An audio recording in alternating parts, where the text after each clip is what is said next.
ఆయన విడుదల కలుగు చేసే దేవుడు. ఎలా కలుగు చేస్తాడు విడుదల? యోబు గ్రంథం 5వ అధ్యాయం 19వ వాక్యాన్ని చదవండి. 6 బాధలలో నుండి ఆయన నిన్ను విడిపించును. హల్లెలూయా, హల్లెలూయా. 6 బాధలలో నుండి ఆయన నిన్ను విడిపించును. 7 బాధలు కలిగినను ఏ కీడును తగులు. హల్లెలూయా. 6 బాధలలో నుండి నిన్ను ఆయన విడిపించును.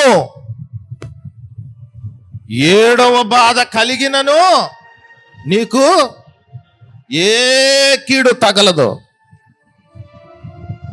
ఏంటి 6 బాధలు? 6 బాధలు ఏంటండి?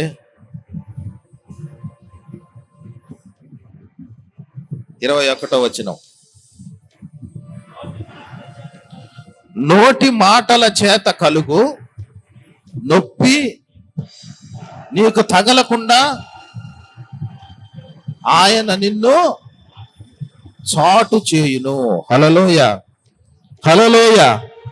నోటి మాటల నుండి కలిగే నొప్పి నుండి తగలకుండా, నోటి మాటల ద్వారా కలిగే నొప్పి.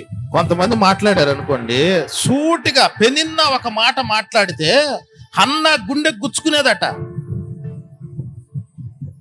ఆ పెనిన్న మాట్లాడిన మాటలను బట్టే హన్న షిలోహులో ఉన్నటువంటి ప్రార్థనా మందిరంలో నీళ్ల వలె తన హృదయాన్ని కుమ్మరించింది.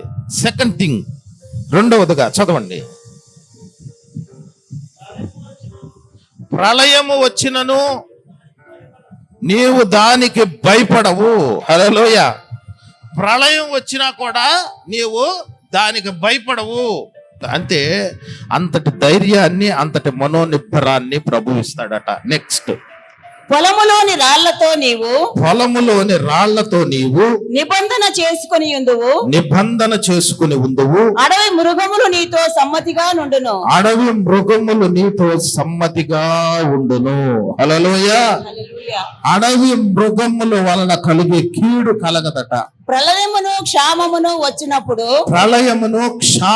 వచ్చినప్పుడు నీవు వాటిని నిర్లక్ష్యము చేయుదువు. అడవి మృగములకు నీవు ఏమాత్రము గాని ప్రళయం గాని వచ్చినప్పుడు ఏమండి, నీవు వాటిని నిర్లక్ష్యము చేస్తావట. అంటే అంత నిర్భయంగా మనం ఉంటామని అర్థం.